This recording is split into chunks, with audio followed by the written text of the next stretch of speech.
Hey folks, we are at the Foodway. So here it is. We are with Journey from Concrete Friends. Hi! Super excited to be here at the Foodway at Concrete Plant Park, where we are by the 6 train. Right up there is the 6 train at Whitlock Avenue, and we are by Westchester Ave right over here. So if you've never been to Concrete Plant Park, this is probably one of your best entrances to get through. However, if you go to the other side of the park, down here, you'll find the Bruckner Bridge, and that's another entrance to the park. So today, I'm really excited to be with Journey. We've been working together out here at the Foodway for some time now. I actually ran into Journey and first met Journey while you were here foraging on your own. So it's been really great to have a buddy out here who loves plants as much as I do and who's been teaching me the wealth of information I often share with you guys. So I'm going to flip this camera around and let Journey do the introduction of herself. But before so, I should just say Concrete Friends is the group that's based here at Concrete Plant Park. They're just a group of volunteers, of community members who are advocates for this park.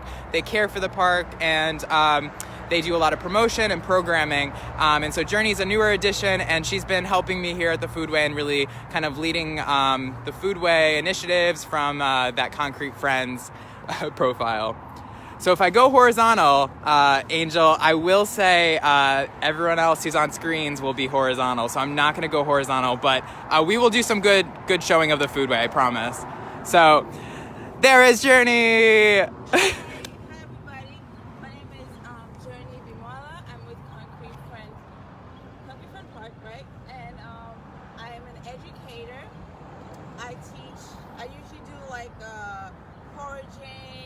Nature classes for children and anybody that's interested, and kind of show you guys and talk about plants, animals, different types of things in nature that you can learn, incorporate, you can use.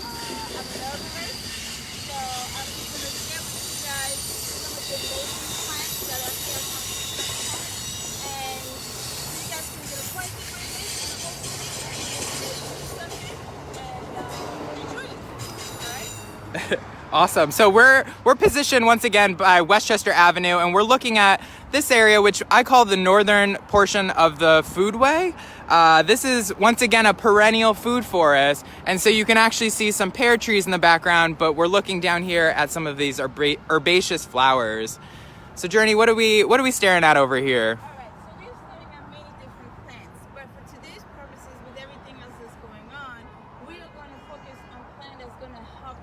Respiratory system, with everything else that's happening. So, I'm gonna, right here, let's just start with this plant right here. This is plantain, right? It's a really, really, really good plant, and you can see this plant everywhere. It's really good for the respiratory system and the skin. You can use the leaf right here. And you always know it's plantain because you see these ribs in the back. That's one way of identifying them. So you can use the leaf. You can make use of the head part once it goes into seeding. Right now it's flowering. But once it goes into seed, that's also a good plant to use. Something really quick and funny is that, like back in the old days, they used to harvest the plantain seeds and grind it up to make flour so they can make, bread, cookies, things of that sort. So it has many different purposes. You can also use it on your hand if you have like a bite, mosquito bite, anything skin related. It's really good for it. Awesome. So that is narrowleaf plantain, and maybe we'll find some broadleaf plantain somewhere that we can point out as well, because there are those two varieties. Often people are asking and getting confused or verifying. So. And some of these blue flowers you're seeing are bachelor buttons, or they're known as corn flowers. They're a wild native. And then you can also see these yellow flowers, which are yarrow. Are we heading to check out the yarrow? Awesome. So what you have here is yarrow. You see those beautiful yellow flowers. Now yarrow comes in many different colors. You have the yellow, the pink, and the white. But for strong medicinal tea or purposes, you want to use the white yarrow versus the other color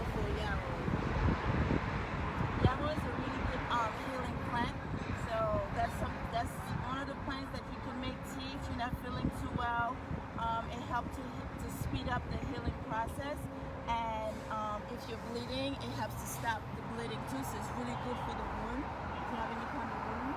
So the respiratory and the skin, that's a double. That's 2 in 1. And you would use all parts of the all parts of the plant? You use all parts of the plant. You can use the flower, you can use the leaf, and you can also use the root. Awesome. So great for respiratory and also skin ailments, and for wounds. So we're walking through, there's another narrow leaf plantain. And this is some verbena, some purple verbena that's poking up. So we'll see that blooming in a few weeks. More yarrow. Yep, there's some more yarrow.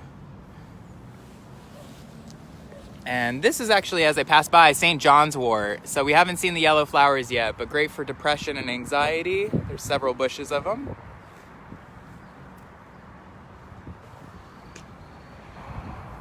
Now right here, I think a little further. We're looking. Unfortunately, we were weeding and we pulled out some of this beautiful plant that we're about to talk about. So here's some right here. so this is bergamot. It's part of the mint family, and most of the plants that are part of the mint family are really good for the respiratory and the digestive system. So if you're feeling bloated or you're having indigestion issue, anything that is part of the mint family will definitely help and soothe your digestive system. And with the cold, for your lungs, mint is also good, but I really like bergamot in tea. When you have like a really light cold coming on, you feel it coming on, making the tea of this is really good. It helps to kind of knock it out a little sooner than later. And I always love remembering, my mom loved bergamot because it was an Earl Grey tea. Yes. And that was her father's favorite tea. So Bergamot is herb.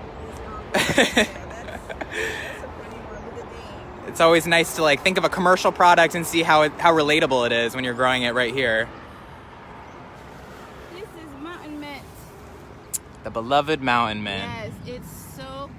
Oh my God, the smell is so minty, but it's a different type of minty smell. Think of your toothpaste. Yes. Think of your toothpaste. That's the type of minty smell that mountain mint has. Yes, very strong. Your whole mouth will tingle after nibbling on this guy. Yes. It's delicious. You can make tea, some hot tea, iced tea.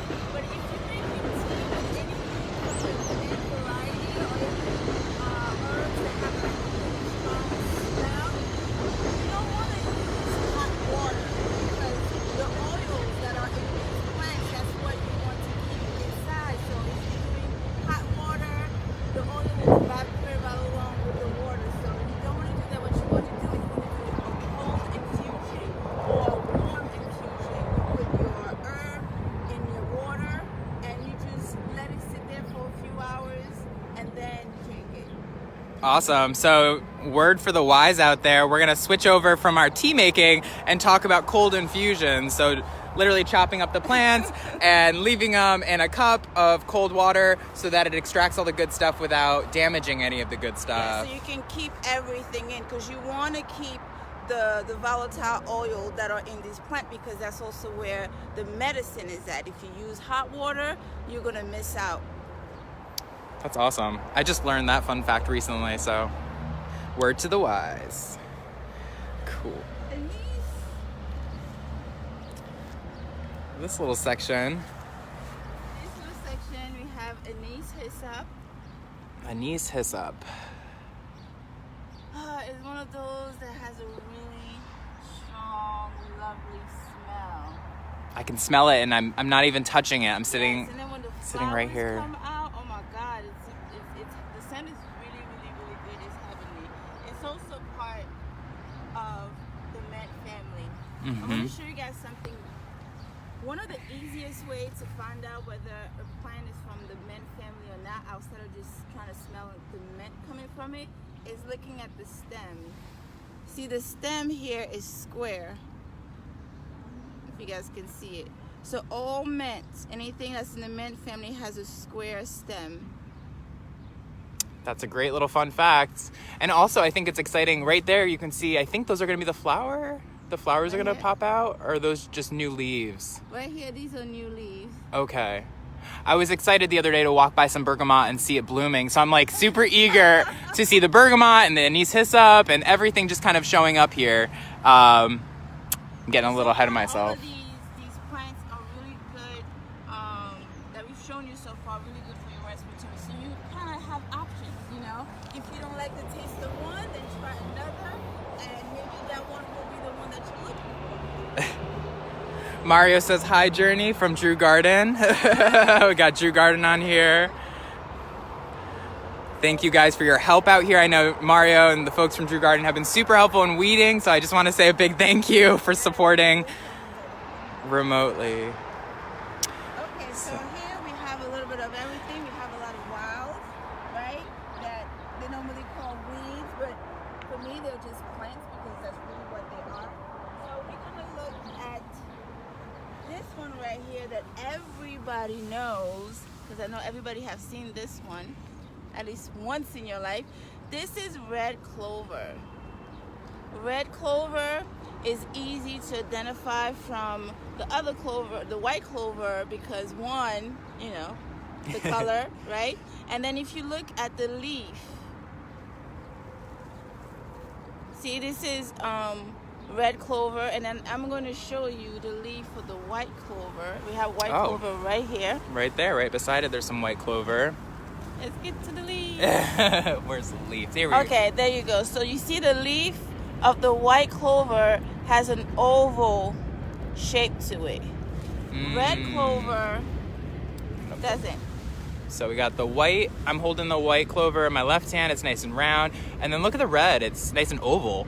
I've never noticed that. That's a really great differentiation. Even the patches here, it makes a rectangular, triangle shape. And here is still in a circular oval shape. Mm-hmm. So the red clover, really good for cough.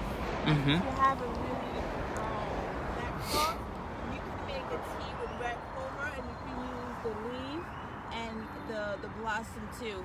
It's a nice tasting tea. And the flowers, I remember, are like honeysuckle. Yes. Very sweet. Honeysuckle is sweet. You give it to the kids. That's a drink that they will enjoy. The best way to kind of with your herbs, you don't want to just have one cup of tea and think, okay, I drank one cup of tea, I should be feeling something right now. It doesn't work like that. You have to drink it for a while. And the easiest way is make it into iced tea. You know, something that you can enjoy every time you're thirsty. You just drink it throughout your day, and you'll get in a lot more of the medicinal properties, so it can start to work its magic to help you get better. Now here is the kingdom late bonsai right here. Now this plant right here, with the red stems. If you guys ever get a chance to come down, you have to meet this plant and see it for yourself. Right here, it's called late bonsai. Am I saying it right? Yep, late bonsai. Late bonsai. Now, the reason why it has the word bonsai in it, because this plant right here, you know, if you ever had a really, really bad fever where it hurts down to the bones, well, it breaks it. That's amazing. It breaks that type of fever. So when you're having that really powerful, it's like you're shaking, you're cold, and everything hurts in your body, this is the herb that you want, late bonsai. You make a tea with it, and it could be hot tea, doesn't have to be cold like the rest of them. However, I'm going to warn you though, you're not going to like the taste. So that's why it's for those really harsh pain where you're like, I'll take anything, I don't care what it is. That's the point. Because if you're not in real pain, you're going to taste it and be like, nope, I'm okay, I'll wait. But when you're really feeling it, they'll knock it out and stop it in a couple of hours. So I love this plant for that. Nice. And if you don't get it today, you know, just it's good to plan things out with plants because they don't always stay at the same stage throughout the season. So for the winter time or flu season kicking, it's nice to already have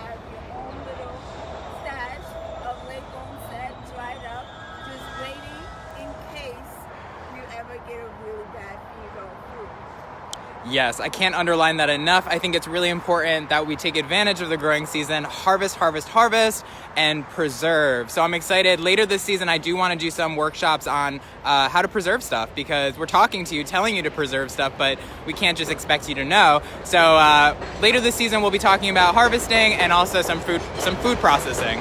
And at some point, we'll be having some good recipes and some cooking classes. So stay tuned for that. But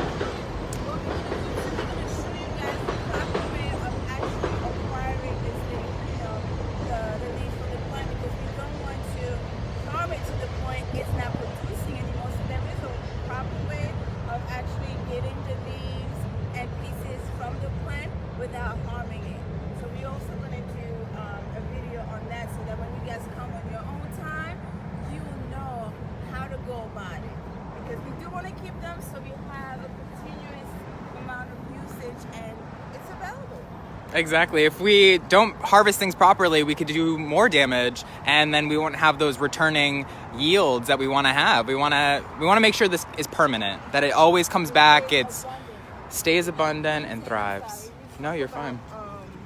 Narrowleaf plantain. Now what we have right here, this is broadleaf, and it's broadleaf because, as you can see, the leaves are bigger. But like I showed you guys with the other one, if you look in the back, you see the veins, the fibers. So this is broadleaf plantain, and there's a smaller one right here.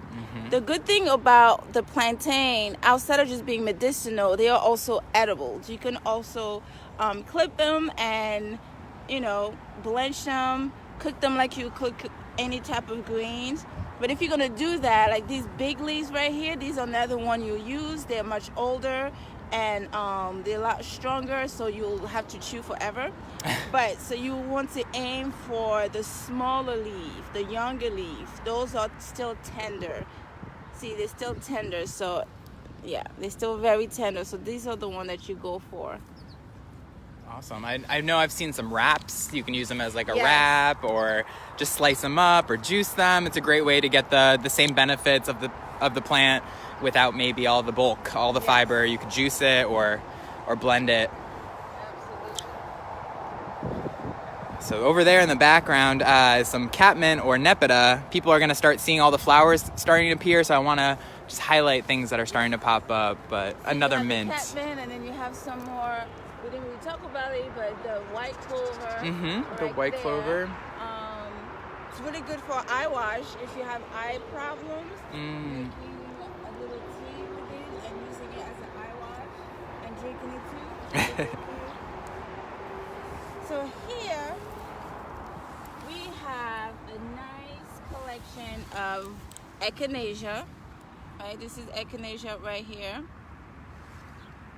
Yes, so this is pre-bloom. I think most people know Echinacea for its beautiful purple flower, but this is, still spring, so we're seeing all the leafy parts. Exactly. So Echinacea, it's a really good preventative type of herbs, and that's something that you use like at the onset of your colds. Soon as you feel a cold coming on, that first few weeks, Echinacea is what you want, because it's going to ring up the immune system, because it's going to boost. What it does, it boosts your immune system, fires up all of your soldiers to get into the fight, arm them up properly, so they can just get rid of any invaders that are coming in. So Echinacea is really good for that. Like right now, it's spring, so the best part is the leaves, obviously, because there's nothing else. There's no flowers, no nothing. So we do the leaves in the spring, and then once the summer comes and you have the flower, and which is where the energy of the plant is going to be on the flower, you can also use the flower, but it's not going to be as potent as the roots. So the power of Echinacea is really at its roots, even though you can use other parts. Because remember, we get really bad respiratory condition in the fall and winter, and this is the time you're harvesting the root. This is the time the root gets all of its energy back from every other parts of the plant. So it's like right on time, very powerful, and ready to work. So true. So exactly what she just said, the fall is when you would harvest the roots. We would not harvest them now because obviously then the plant would disappear. You would dig up the plant and destroy it. So this is the time we would harvest leaves, and then the summer we would look for the flowers. So we'll probably do another video then to kind of highlight how to harvest those flowers. So right here, next to Echinacea, Echinacea has a cousin called Black Eyed Susan. Black-eyed Susan. Why she's Black-eyed Susan, I don't know. But when you see her in the summertime with her beautiful eyes, you'll be like, oh, Black-eyed Susan. But it has the same medicinal properties and value as Echinacea. It's really good for the respiratory. You use every part, and the most powerful parts of it is the roots. And again, nature likes to give us options, because you may have something that may not need something really, really strong. So hey, have some Black-eyed Susan with you. If you need something that's a little bit stronger because of what you have, maybe a little bit more severe, then you have Echinacea right here. So they're cousins, and I think something that I'm always excited to share, both of them are fuzzy, so you can see these little hairs. Anything that's fuzzy like this is typically drought tolerant. So both of these species are known for being drought tolerant. So if you're building a garden, you want a medicinal garden, both of these, the Black-eyed Susans and Echinacea, are great to replicate, and they're both really easy to take care of because they are drought tolerant. Oh yeah, especially because I know in this last year, summertime, I've seen Echinacea in almost every lawn, everybody's backyard and front yard. And I just want you guys to know you're growing a medicinal plant right there. So when the fall comes in and you're like, okay, I'm done with this plant, don't throw it away. Harvest the roots. Yes. Harvest the roots, because you're going to find out like, oh my God, this is really good. Instead of you've been going to the health food store, which is a good place, but to buy Echinacea tincture when you have your own Echinacea right there. Yeah, so you could just make it your own tincture at home. Take the root, throw it in some rubbing alcohol, or so not rubbing alcohol, but some really high proof. Like vodka, your rum, whatever you have at home, your brandy, and you just let it sit. Let it sit for about 2 weeks or a month. You have to let it sit a minimum of at least 6 weeks. 6 weeks, you gotta let that sit. Because what happened is, alcohol is one of the, outside of water, because the number one solvent is water, but alcohol literally extracts everything out of anything that you put in there. So that's why you use alcohol to make tincture, because you want it all. You don't want just a little bit of this, a little bit of that, and I want everything to go back. So tinctures are great for extracting all those good nutrients. What do we got here? The purple stuff is some mint. It's a type of calamint. Yeah. One of like the 7 mints we have here. Again, you see the stem. I don't know if you guys can see. You see the stem, square. Yep. So you know it's a mint. Kind of rub on it. Smell it. I don't really smell anything. Yeah, I can smell. I feel it breaking it. So nice. So But lots it's of a it mint. over here.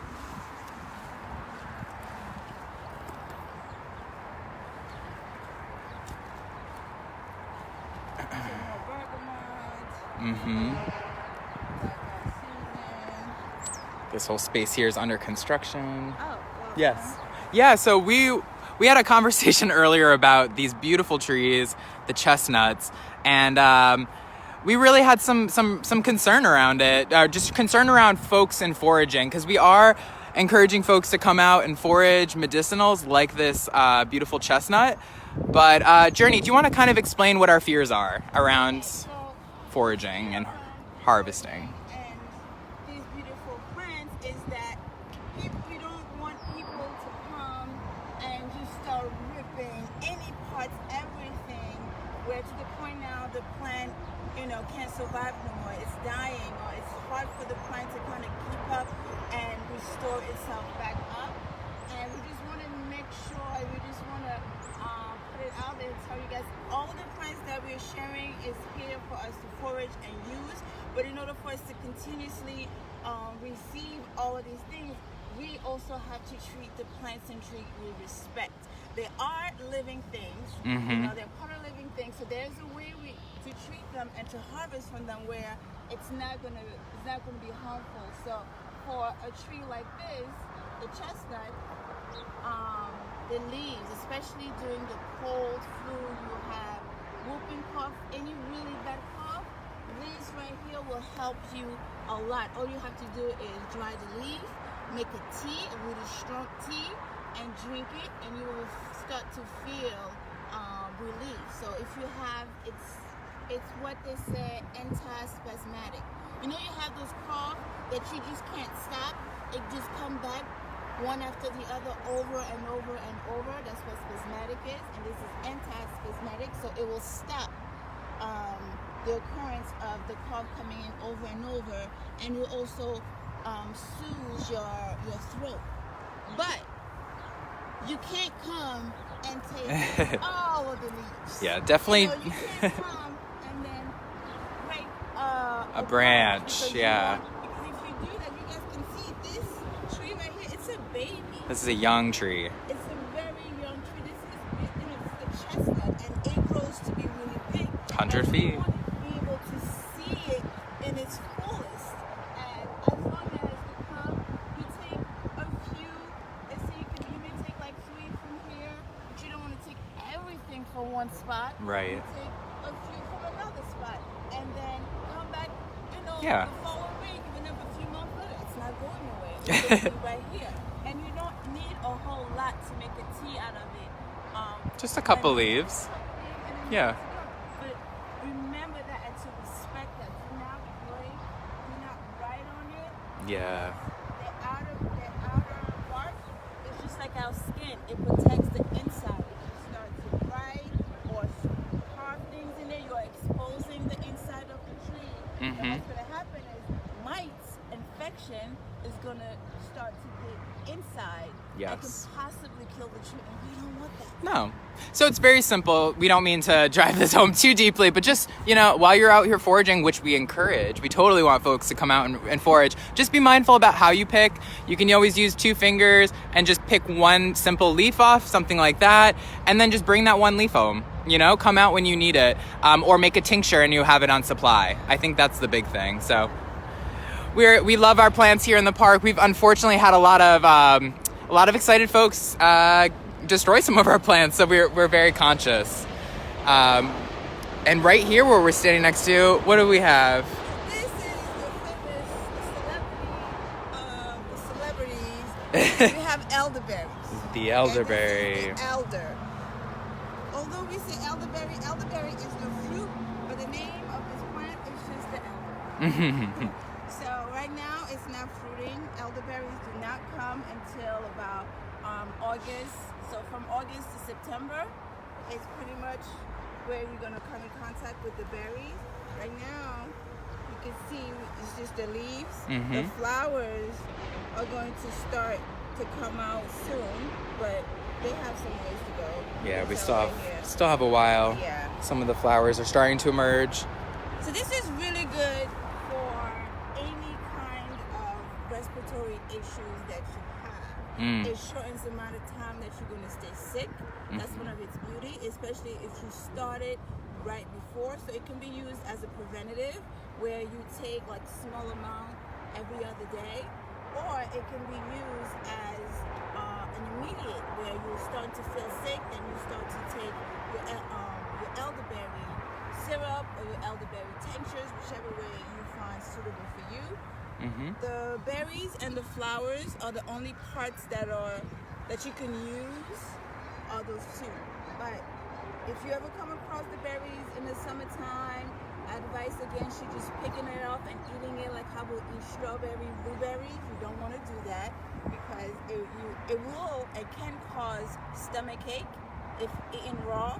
So that is truly a medicinal berry, where you use it to make your tincture, your cough syrup, your anti-flu protocol. That's what you will use it for. That's great advice. Yeah, so once again, the flowers and the berries are edible, great to make tinctures so you don't over-harvest maybe. The berries can hurt your stomach if you eat too many raw. We don't encourage anyone to eat them raw. Instead, we ask that you make them into a sauce or a jam, and that's a great way to get the same medicine. One more thing I want you guys to also kind of keep in mind, because we did say that the flowers are also usable. However, if you harvest the flower, you won't have the berries. So Everyone get that? If you harvest the flower, you don't get the berries. berries. So Elder is like, listen, you get to pick. Either you're gonna get the flowers, or you're gonna get the berries. So this part right here, let's just say the flower were out, and if we were to remove it, there would be no berries here. Right. So you have to be conscious of it. Yeah, that's a good lesson just to learn in general. If you pick the flower of fruit in general, you won't get the fruit because the fruit is the flower. It's gonna come in the exact same place. The flowers, they just transform. Yep. It's basically, the fruit is the baby, the pregnancy. So cross-pollination. Pollination's all about, fertilizing an egg. And then the fruit is your egg. So the good way to do it, if you really do want to have, harvest the flowers, is you'll look at how many flowers are in that particular bush, and you might take one or two, and then if there's other bushes, then you take another one or two from the other bush, so that there'll still be plenty of berries when the berry season comes in. yeah, I think it's like something under 2% of when you're foraging, you shouldn't harvest more than like 1 to 2% of the plant. Yeah, If you harvest, I want to think about other people that are foraging, and then the wilds too, because birds, yeah. they love elderberry. So it's like, it's a competition. When elderberry season come in, if you're not on point, the birds will beat you too, and you'll be like, what happened? Like, well, the birds will be like, ha. Yeah. So we are at the end of this kind of first section, which includes the fragrance section, which is over there where we started. This is our pollinator section right here that we talked about with the Echinacea and black-eyed Susans. We've now come to the end of the pollinator section where we see some New England Asters, which I think might be the next thing we're about to explore. So they're kind of peppered all throughout here. These are them right here. Once again, we're just in the leafy kind of phase. We won't really see the flowers until September. It's a fall blooming pollinator. What I've noticed, if you haven't paid attention to the colors that comes out during the spring, like in early spring you have your yellow, right? Your dandelion, your forsythia, and then you have your purples and your blues. So it's like yellow, a few whites, purple, and blues are like the main thing that pop out outside of the greens, because the green is always the but I'm noticing that a lot before the other colors come in. And then in the fall, we right back to the purples, the blues, and the yellow, because we have the meadow. What was that? Goldenrod. We have goldenrod that let us know, hey, fall's here. fall is here. And then we have the aster that are the purple that come right after the goldenrod. Like, yep. Oh, it's definitely here. And I also love it because the colors are on the opposite sides of the spectrum. Yes. So you have a really great bouquet of flowers as far as contrasting colors. So I think one of the things I encourage folks here at the Foodway is not only just to eat, but also to take in the beauty, bring a pair of scissors, clip a couple flowers, have a nice little bouquet on your table. It brings a lot of joy to your life. So here, we have some chives here. And they are part of the garlic and onion family, the allium family, right? So chive, think of your scallion. If you ever had scallion, any kind of onion, that smell, when you pick it, you can smell it, it's really strong. So you can use this to make your wet seasoning. You can use it in your soup, in your stew, in your broth. But I really like it when, if you know how to make sofrito and all of the good stuff, those great wet seasoning, that is something that you might want to add. So you can come here and get yourself some fresh chive and add it into your sofrito. I love chives in my eggs. That's great with goat cheese, feel a little like treat yourself morning. But it adds that nice little like mild onion that you want sometimes. Yeah, it's raw. You're having it raw. Yeah. And if you, like you see right now, the color is green. So it has a lot of, the colors usually tell you the intensity and what type of nutrient you're going to be getting from them. So this is really good for the immune system. It really gets your immune system going, and it's really good for the digestive system as well because of the fiber. So tons of chives. You'll see, we're right here, right near the New England Asters, right by the beginning of our mints that we'll talk about. But you'll see tons of chives. This whole circle is chives. So there's some over here, and there's tons over here. I imagine you could probably put it in an ice tray with some water and freeze it. And that could be a way to preserve your chives, because this is a temporary, this is seasonal. Yes. Definitely seasonal. They'll go away at some point. So we talked about options, right? So we have plenty of options when it comes to our mint. If Mountain Mint was not the mint for you, if Cali Mint, you was like, I don't care about the Bergamot, I don't care about none of that stuff. Well, let me introduce you to chocolate. Okay? If you love chocolate mint here is for you. And again, you'll see the stem is square. It's a square stem. I'm not sure if you can see it on camera, but it is a square stem. It's a square stem. You just rub your fingers and you smell the chocolate. It's like, it's chocolate. It's not make believe. It's chocolate.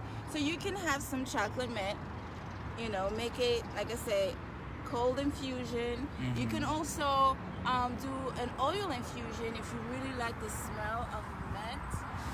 So just put in a jar, fill up your small jar with the chocolate mint or any other mint that you like. Top it off with your olive oil, avocado oil, almond seed oil, rapeseed oil, any of those good oil, and close it and put it aside for, the longer you let it sit, the stronger the infusion will be. So it can go on for months. So you just kind of go in and out and see, okay, I'm good with it the way it is now, or you want to just let it sit and continue. And you can use it however way you want to use it. No rush. Yeah, and that's what I like. Use it on the skin because it's cooling. Mint is really cooling, so it's really good for the skin. I'm thinking about a water infusion for the summer to spray on your body. Yeah.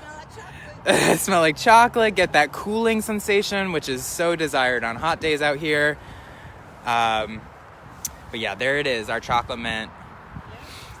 Now this is one of my favorite.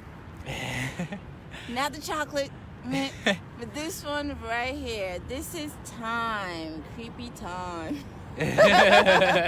This is thyme. Now thyme is a very, very, very powerful plant to use when you're dealing with the respiratory system.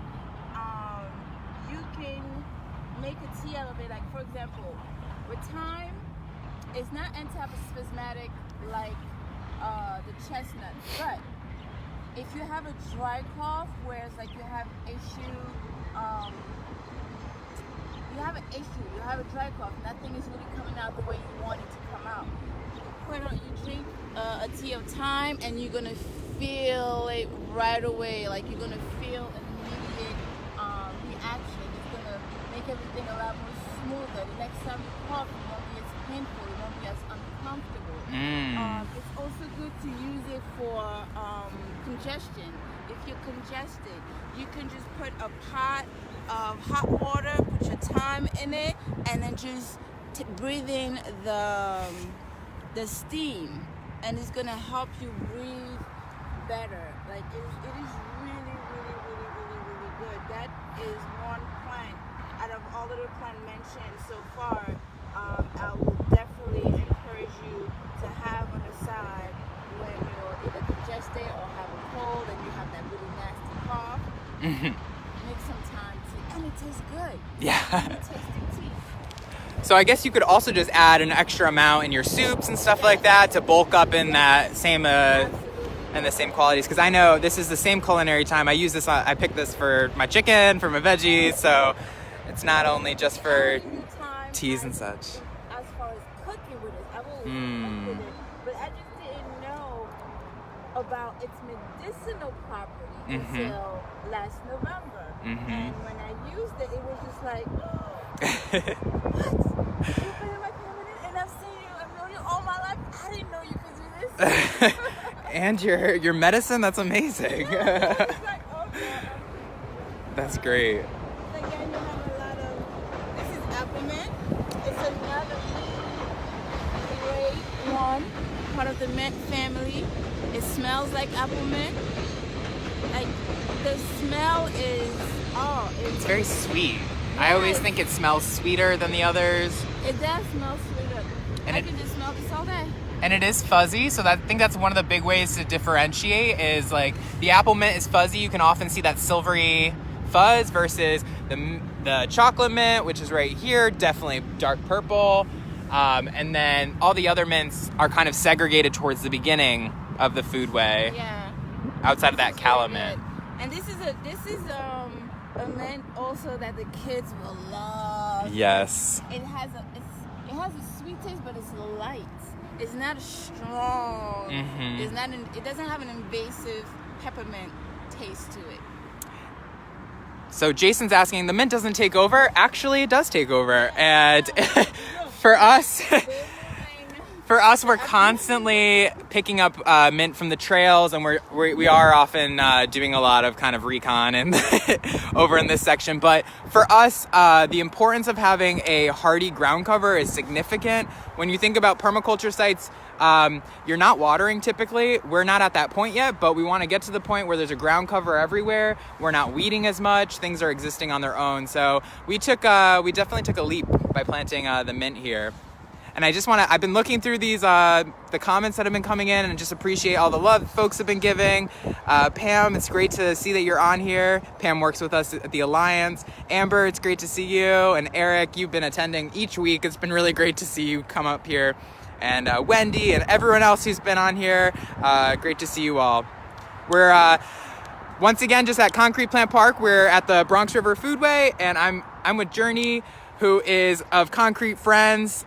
We met last year while she was foraging on her own. Actually, she was foraging with students. She leads a homeschooling group and teaches many students about foraging. And we met last year, and now she's been sharing so much information with me. I'm so fortunate, and she has been leading kind of advocacy and supporting the Foodway Project as she's a new member of Concrete Friends, which is our Friends of group, a volunteer group that helps do advocacy and programming here in the park. So we have just entered the berry walk. I'm going to take a couple steps back. You'll see these giant kind of shrubs that are service berries. And down the path on your right and left, you'll just see kind of a smattering of different berries, and we'll kind of highlight them as we walk through. But today we are focusing on respiratory health. We've kind of talked about all the different plants that can help your respiratory health. But without further ado, I'm going to let Journey kind of jump back in here. Okay, so... Should we highlight some of these fruit? Yes. What do we got? So here we have blueberries. And if you guys remember, not too long ago, we talked about how when you take the flowers from the elderberry, from the elder, you won't get no elderberries.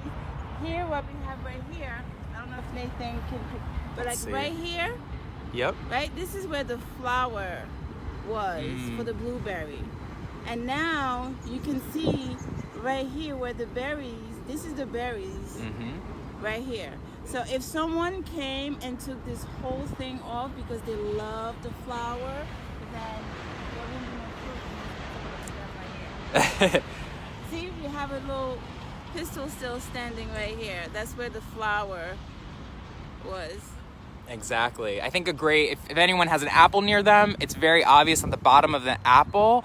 That was actually the original kind of base of the flower. Yeah. And then from that pointed middle part of the flower, where the pollen is, that's actually what blew up and turned into the fruit. So we're seeing the same thing here with the blueberries. So there's tons of blueberries here. And I'm just going to point out real quick the service berry, which is so close to being ready. Service berries are just as delicious as blueberries. And they'll show up in June. So we often call these June berries. Yes, June berries. I personally prefer June berries to mulberries.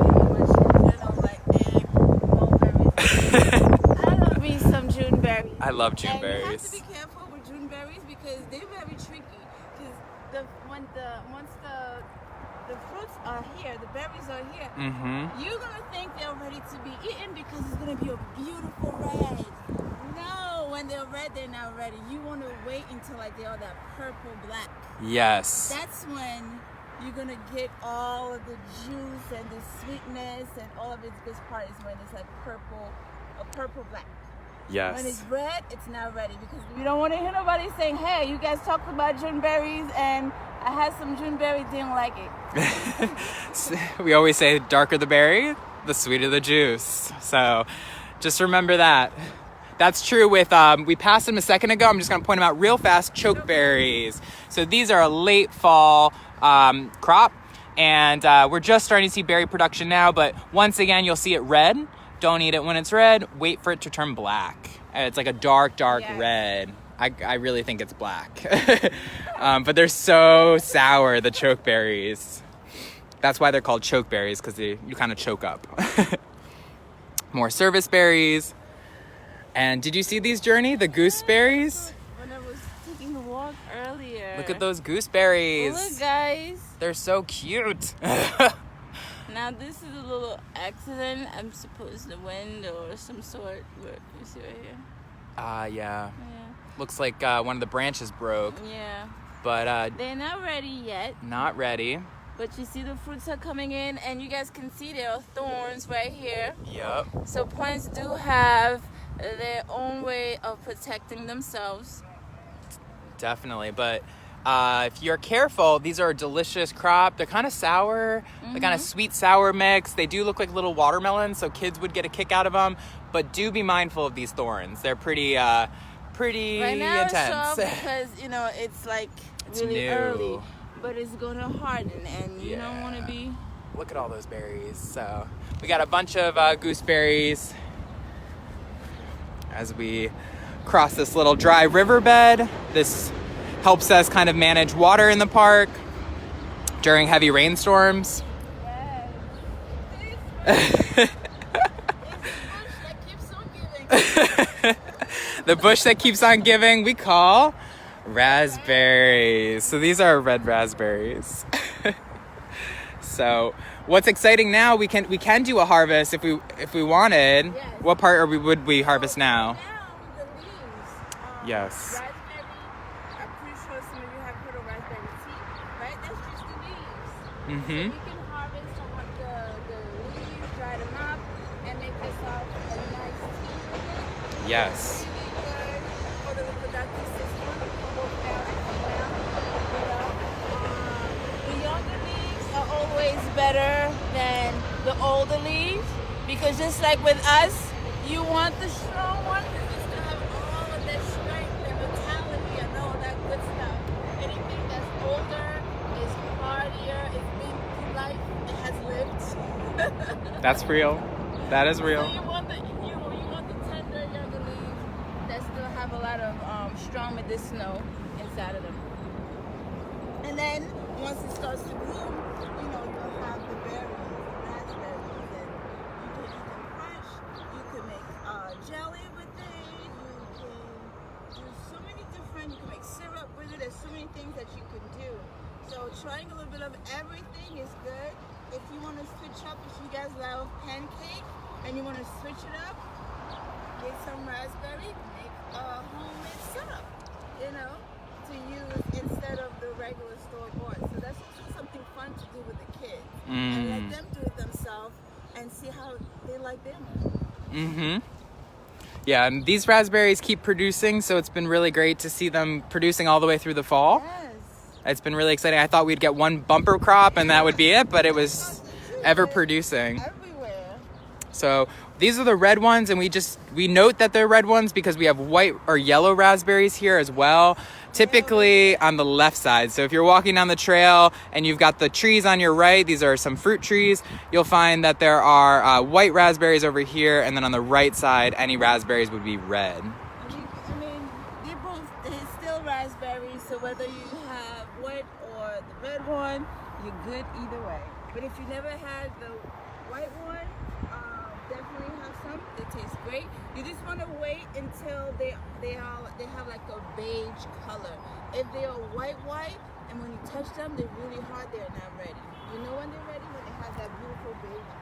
Yes, raspberries in general will just pop off. So if they're ready, they will just pop off in your hand. You don't have to really tug. If you have to tug, they're not ready, let them be. People love to pull underripe raspberries. What do we got here? Yes, our cherry trees. Sour cherries. Look at the baby sour cherries. It is so cool to watch the evolution of plant, because last month there was none of this. You know, we had the chance to see the buds for the flowers, for the leaves, and then the flowers started popping off everywhere, all beautiful. And then now we're seeing signs of the fruits. So that's really cool. Yeah. The thing to know is that cherries are also good for the respiratory system. Back in the good old days, nobody will buy a cough syrup if it didn't have, specifically then it was black cherry. If it didn't have cherry anything inside of it, nobody wanted it, because cherry, especially the bark, is really good for the cough. It really helps with the cough. So that's a good one. And sour cherries especially are known for antioxidants. They're also the good ones for the pies. Yeah. So we love this one for its medicine and its sweet sugar that it provides my sweet tooth. And we've been passing dandelions, so I just want to note that there are tons of dandelions. Feel free to harvest them as you come to the park. If you bring a small spade, you can totally dig up the whole root. But I just wanted to kind of take a second. So speaking of dandelion, definitely take advantage, right? You have the flower here that is also edible. You can make some fritters with it, you know. Oh, yes. Some batters, and it doesn't taste bitter at all. The leaves, yes, but the flower doesn't taste bitter whatsoever. You can also make dandelion wine with the flowers. Like so many things you can make with it. Ooh. You can make jelly. You can make a syrup. Like, this is versatile. And then you have the leaves. The leaves, when they are young, they are not as bitter. So it's easy to eat them. You know, it's really good for you. And then you have the roots in the bottom. The roots in the bottom is what you want early spring and late fall, because it's really great for the liver. That's the perfect time when you're cleansing and you're detoxing. It's helping the liver detox itself. It's empowering the liver, giving it all of the nutrition you need that it needs, and it's cleansing out also your blood. So if your blood is a bit dirty, lion root will help you right along with that. So you don't have to go to you can just come and get the root from here. It's so expensive from the store. Yes, it is. It's very expensive. It's a whole bunch, and it's free. Yes, and I appreciate it when you pull them, because don't worry, we're not in short supply. See all the little puffs? All those little puffs are, if you follow them down, there's just dandelions everywhere. So we are. You drink coffee, and Yes. you're trying to move away from coffee and go the natural healthy route. If you roast the roots and you grind them up, you can have yourself some dandelion coffee. There you go. And chicory is also known for that, which is its cousin. So. And this is good because those are bitter. It's a bitter plant, and it is perfect for the digestive system. If you're the type of person that have a hard time digesting your food, the bitters from the dandelion roots or leaves will be your friend. So these are where we would say these are our white raspberries forming. And look at that fruit production. You can see it turning literally in front of our eyes from a flower into a fruit. It's a really great shot. If you really can, Look at you that. see that. That's the raspberry. So again, it goes to say not to take the head, for the flower. If you want the petal and you just take the petal, then you're now harming the fruit. But if you take the whole head, there No won't be fruit. any. No fruit. That's a great lesson for children, I think. If you're ever out here foraging with your kids, I think it's really great to talk to them about that exact fact, because it's sad to see all of the fruit picked so early in the season, and then all season people are like, where are the apples? Where are the peaches? And you're like, well, someone decided to come through and pick them really early. So we're learning together as a community. So we understand that, and we're very patient. So this dry riverbed, while it is covered with a lot of mugwort, on the other side you'll see some strawberries that are showing up. This hill used to have a lot of strawberries, but down here you'll see these little white flowers. Oh, Journey went over. So right down there. That's exciting. So we'll have some strawberries in the coming weeks, which is cool. So yeah, things to look forward to. So if you have questions, this is a great time to be throwing out any questions you might have about the foodway or about things you're growing, maybe about harvesting. We're kind of nearing the end of our tour. I recognize it's almost 1 o'clock. But you've seen a good portion of the northern section of the foodway, as I call it. But during these times when we're definitely social distancing, we're trying to bring you these kind of live broadcasts so you can kind of be with us and join us in the process of the foodway project. So this is kind of the end section. Back here, you'll find the last of the fruit trees. These are apple trees. Back here. So looking backwards, these were the cherry trees. In the middle are peach trees. And then down the path are the raspberries and then the blueberries around the edge over here. Back here, these are service berries. So to give you a little context, it can get a little confusing on camera. And the NYPD is here, not doing any arrests, but really just giving out masks, which has been really great to see them out here giving out masks. What do we got? What do we got? Now this right here, this is an interesting plant. So this is called pineapple weed. Pineapple weed. Pineapple weed. And what you're looking at right here, this is the flower.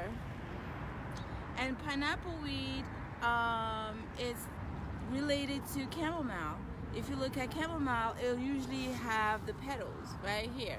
You'll see the petals. But this one doesn't have the petals. The flower is right here. Mm-hmm. But what's interesting about it, if you take the head and you crush it, and then you smell it, it smells like pineapple soda. It does. It really does. It's like you smell it, you're like, oh my God, pineapple soda. Like sweet. It smells really sweet. Yes, but don't be deceived by the smell. Okay? It smells like pineapple soda. It does not taste soda. It tastes pretty similar to chamomile. I think that's the best comparison. I also kind of smell strawberry. I get almost like a strawberry smell too. Yeah. It's a really fun one, and this is not just growing at the foodway. It is all over the city. I've seen it in my sidewalks. I've seen it on my building. I've seen it everywhere, so you can find it. You can collect it, you can dry it up, make tea with it. It's really good for you. You can even sometimes when we step outside into nature, just the scent of a plant alone can kind of like uplift you. So if you're just picking the head and just smelling it, helps, then hey, do that. The smell, you can't underestimate the power of just scent. Yes. It does have chemicals that we inhale and it just makes us smile. Just like visuals, when I say cutting flowers is so important and bringing flowers into the home, I think scents, just like Journey just said, is so important. And these days it just reminds you that we are alive. It reminds you of all the good things that we are able to access as able-bodied people. We're very fortunate. So every day give thanks. Journey, I'm wondering, do we have any closing words as we kind of wrap up? What am I doing with this camera? We want to encourage you guys, especially now. I know the weather's getting better.